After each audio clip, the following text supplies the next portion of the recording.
नमस्कार दोस्तों, एकता समाचार में आप सभी का स्वागत है। हमारी नई नई खबरें देखने के लिए एकता समाचार को सब्सक्राइब कीजिए, बेल के बटन को दबाइए और राजस्थान की खबरें देखिए एकता समाचार पर। धन्यवाद। पिता का निधन, परीक्षा के बीच ऑपरेशन, फिर भी नहीं टूटा केविन। 97% अंक लाकर दी पिता को श्रद्धांजलि। मुश्किल नहीं कर जो कुछ ठान लीजिए। यह पंक्तियां सागवाड़ा नगर के केविन पुत्र स्वर्गीय पंकज शर्मा ने सिद्ध कर दी है। पूरे शैक्षिक सत्र के दौरान एक के बाद एक जटिल बाधाओं के बावजूद केविन ने सीबीएसई 10वीं बोर्ड में 97% बनाकर जिले का नाम रोशन किया। केविन के दादाजी भवनवर लाल शर्मा ने बताया कि शैक्षिक सत्र शुरू होने के साथ ही केविन के पिता की तबीयत बहुत अधिक खराब रहने लगी। बार बार अहमदाबाद ले जाना पड़ रहा था। 8 सितंबर 2019 को उनके पुत्र पंकज शर्मा की कम उम्र में मृत्यु हो गई। इस घटना से केविन थोड़ा उबरा ही था कि 4 दिसंबर 2019 को उसको पेनक्रियाज का दर्द शुरू हुआ और अहमदाबाद ले जाया गया। लगभग 10 दिन तक उसे उदयपुर में भर्ती किया गया एवं 23 से 25 फरवरी तक सागवाड़ा चिकित्सालय में भर्ती किया गया। इसी दौरान अगले दिन 26 फरवरी से उसकी परीक्षाएं शुरू हुई। केविन ने 26 फरवरी, 29 फरवरी एवं 4 मार्च को परीक्षा दी और बीच परीक्षा में ही अहमदाबाद ले जाकर ऑपरेशन करवाना पड़ा। इसी दौरान ऑपरेशन के तुरंत बाद 9 मार्च को छुट्टी कर 12 एवं 18 मार्च को वापस परीक्षा दी। केविन ने बताया कि उसे परीक्षा के दौरान असहनीय पीड़ा हो रही थी। न तो बैठा जा रहा था और न ही सोया जा रहा था, लेकिन लक्ष्य के प्रति वह तटस्थ था। केविन ने अपनी इस सफलता का श्रेय परिवारजन एवं समस्त लुक सेंट्रल स्कूल परिवार को दिया। आज हम आपको ऐसे होनहार वागड़ की प्रतिभा से रूबरू करवा रहे एकता समाचार के माध्यम से, जिन्होंने हमारे सागवाड़ा का, डूंगरपुर जिले का और हमारे वागड़ क्षेत्र का नाम रोशन किया है। पहले सर्वप्रथम हम इनके पिताजी को, पंकज जी भवलाल जी शर्मा को श्रद्धांजलि अर्पित करते हैं, कोटि कोटि नमन करते हैं कि आज इनके बालक ने इनका नाम भी रोशन किया, इनके परिवार का नाम रोशन किया। ऐसे बालक से हम आपको एकता समाचार के माध्यम से रूबरू करवा रहे हैं, जो हमारी वागड़ की प्रतिभा है, सागवाड़े की प्रतिभा है। सामने है केविन पंड्या अपने पिताजी को श्रद्धांजलि अर्पित करते हुए। ये हमारे सामने है वागड़ की प्रतिभा। भैया बताइए, एकता समाचार में आपका स्वागत है। धन्यवाद जी। बताइए, आप कौन सी स्कूल में पढ़ते थे और आज हम वागड़ का नाम आपने रोशन किया, कितने अंक आपने प्राप्त किए? मैंने 10वीं की परीक्षा में 97% अंक प्राप्त किए हैं। मैं यहाँ सागवाड़ा की न्यूलुक स्कूल में पढ़ता था। जी बताइए, ये श्रेय किसको जाता है? यह श्रेय खासकर मेरे जो मेरे को टीचर्स ने पढ़ाया है उनको जाता है, सही मेरे परिवारजनों को जाता है। आप आगे क्या बनने का विचार है? डॉक्टर बनने की मैं इच्छा रखता हूँ आगे भविष्य में। आपने अच्छे परसेंट नंबर लाए, तो आपको ये मालूम था कि मेरे इतने नंबर आएंगे? मुझे इस बार कुछ कठिनाइयों का सामना करना पड़ा, जिस वजह से मुझे 90% की आशा थी, परंतु जो रिजल्ट आया उससे मैं काफ़ी खुश हूँ। आप प्रतिभा हो और हमारे यहाँ के वागड़ क्षेत्र के होनहार हो, तो बताइए हमारे यहाँ के बालकों को और हमारे यहाँ के परिवारजनों को क्या कहना चाहते हो आप? यहाँ के मैं कहना चाहता हूँ कि नियमित जो पढ़ाई है उसी से यह रिजल्ट प्राप्त होता है। जो बच्चा नियमित पढ़ाई करेगा उसको हमेशा रिजल्ट प्राप्त होगा। भैया बताइए, ये प्रेरणा कहाँ से मिली और आप अंत में जो है वो ये सारा श्रेय और किसको देना चाहते हो? मैं अपना सारा श्रेय अपने पिताजी को देना चाहता हूँ। वो पिछले काफ़ी समय से बीमार रहते थे, जिससे कि मुझे प्रेरणा मिली कि मुझे एक अच्छा विद्यार्थी बनना है और बाद में कोई अच्छी जॉब लेके अपने परिवार का ध्यान रखना है। इसलिए मैं सारा श्रेय जो है वो उनको देना चाहता हूँ। आगे क्या बनने का इरादा? डॉक्टर बनने की मेरी इच्छा है आगे, और उसके लिए मैं बहुत ही अच्छी तरीके से मेहनत करूँगा और नियमित पढ़ाई करूँगा। ये हमारा आशीर्वाद है एकता समाचार का कि आप आगे बढ़े, क्योंकि आप हमारे वागड़ क्षेत्र की एक प्रतिभा हो, होनहार हो, बालक हो। इसके लिए हम आपको बहुत बहुत बधाई देते, शुभकामनाएं देते एकता समाचार के माध्यम से। धन्यवाद। भाभी जी, हाँ नमस्ते। आपके भैया ने जो है वो आज अच्छा अंक प्राप्त किया, वागड़ में एक प्रतिभा है, तो इसके बारे में बताइए कितने घंटे ये पढ़ते थे और आज आपको कैसा महसूस हो रहा है? मेरे पास आज बोलने के लिए शब्द नहीं है। मेरे पुत्र ने आज जो भी किया है उसके लिए मैं बहुत बहुत खुश हूँ। मैं कुछ कह नहीं सकती, आज मैं इतनी खुश हूँ। उसने आज जो भी पर्सन बनाए हैं उसमें उसके पिता, उसके शिक्षक, हमारे उसके दादी दादा, परिवारजनों ने सब ने उसका आशीर्वाद सबका बना रहा। और आज उसने बड़ी कठिनाइयों होने के बावजूद भी उसने इतना अच्छे पर्सन बनाए हैं। मैं इससे काफ़ी खुश हूँ और प्रसन्न हूँ।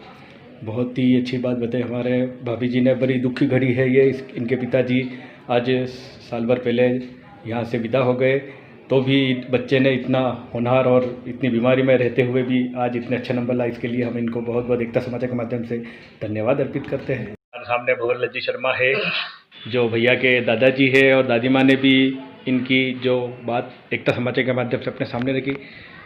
पहले तो बधाई साहब आपको, भैया ने अच्छे नंबर लाए। धन्यवाद। तो भैया के बारे में बताइए, क्या कठिनाइयों का सामना करना पड़ा और भैया ने आज इतने अच्छे नंबर लाए, वागड़ का हमारा नाम रोशन किया। इसके लिए आपको बहुत बहुत धन्यवाद अर्पित करते हैं एकता समाचार के माध्यम से। जी बताइए। माह अप्रैल 2019 से इसके पिता या मेरे पुत्र पंकज शर्मा काफ़ी अस्वस्थ रहने लग गए। जी। उस दौरान हमने इनका अहमदाबाद का इलाज कराया और लगभग हम इन 4 महीनों में अहमदाबाद ज़्यादा रहे, सागवाड़ा कम रहे। काफ़ी कोशिश के बावजूद 8 सितंबर 2019 को मेरे बेटे का निधन हो गया। हम काफ़ी उस समय शोक में डूब गए क्योंकि घटना ही ऐसी थी। उसके 2-3 महीने के बाद में जब हम थोड़ा सा राहत महसूस करें, तभी केविन अचानक बीमार पड़ गया। उसको यहाँ सागवाड़ा चिकित्सा में सलाह दी कि उदयपुर जाइए। हम उदयपुर गए, गीतांजलि में 10 दिन उसको भर्ती कराया, वापस आए। उसका स्वास्थ्य शनै शनै कभी ठीक कभी खराब ऐसा चल रहा था।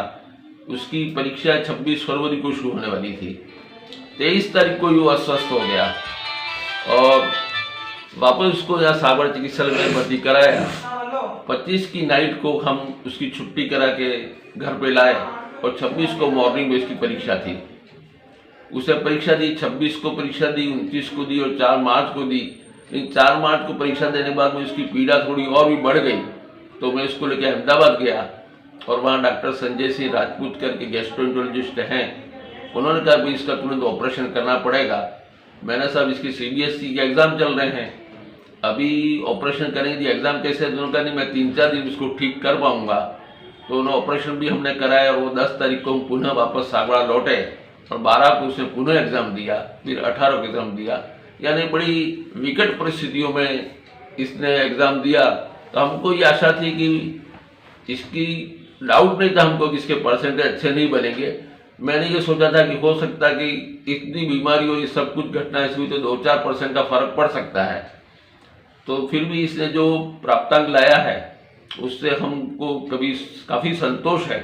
और यदि अस्वस्थ नहीं होता और ये पूरा सेशन ऐसा क्रिटिकल नहीं होता तो शायद ये 99 के आसपास ज़रूर बनाता, ऐसा मुझे विश्वास था।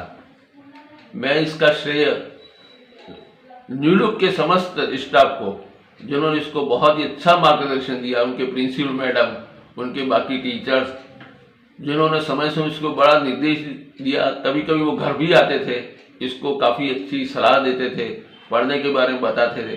तो मैं उन सबको बहुत बहुत धन्यवाद अर्पित करता हूं और मैं उस सफलता का पूरा श्रेय न्यूलुक स्टाफ को समर्पित करता हूं। मंजिल पाए तो किनारा मिल जाता है, ऐसा हमारे राह पे चलने वाले भंवरलाल जी ने आज अपनी बात और अपने बेटे की बात और अपने पोते की बात बताई। इसके लिए हमें बहुत ही दुख महसूस हुआ। दुख के साथ साथ एक बधाई के पात्र आज होनहार बालक आपके सामने थे।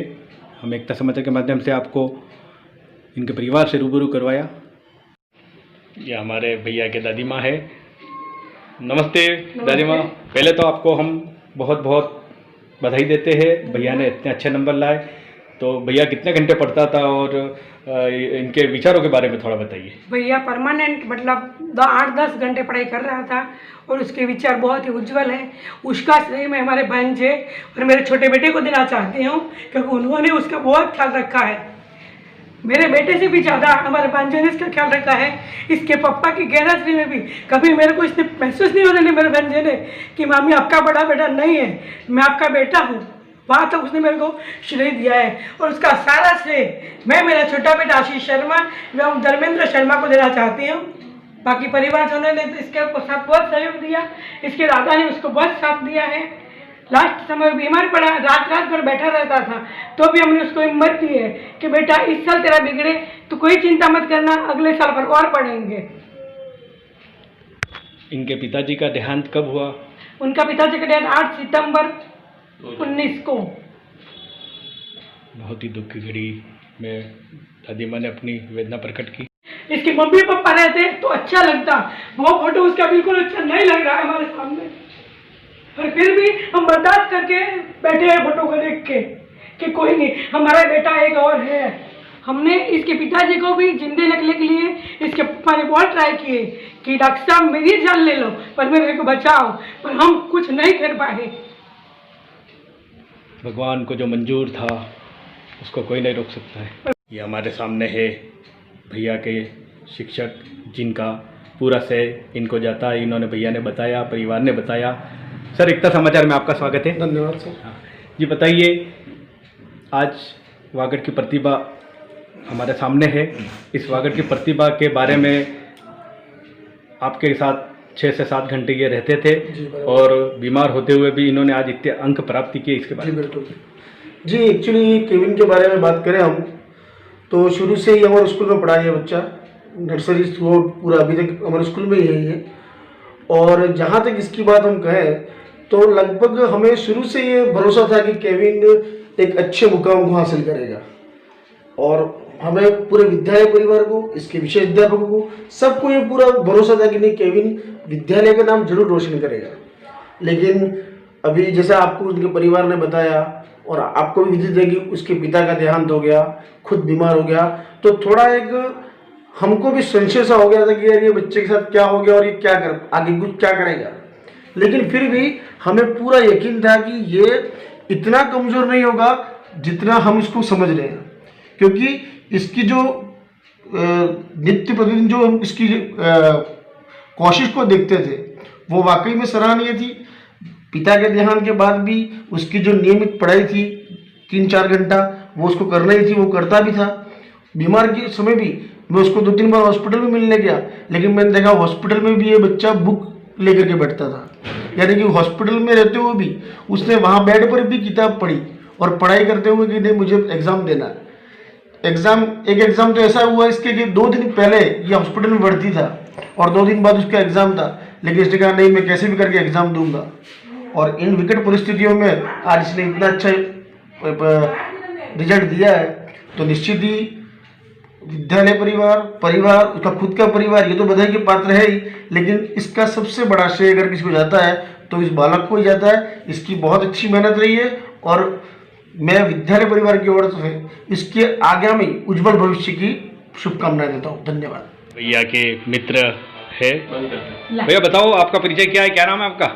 मेरा नाम हीत शर्मा है। मैं अभी कक्षा 9वीं में हूँ और मेरे को बहुत अच्छा लगा कि मेरे भैया के बहुत अच्छे मार्क्स आए, तो मुझे इससे बहुत खुशी है और मुझे बहुत प्रेरणा मिली है भैया से कि मैं भी भैया से अच्छे और भैया जैसे मार्क्स लाऊंगा। बिल्कुल, बहुत ही अच्छी बात बताई। भैया आपका परिचय बता दीजिए। मेरा नाम क्रिश है और मैं भी 9th क्लास में ही हूँ, और भैया ने जो मेहनत की थी उससे इतने अच्छे नंबर आना तो फिक्स ही था, और मैं भी इनसे इंस्पायर हुआ हूँ और मैं भी चाहता हूँ कि मेरे भी इतने अच्छे नंबर आए।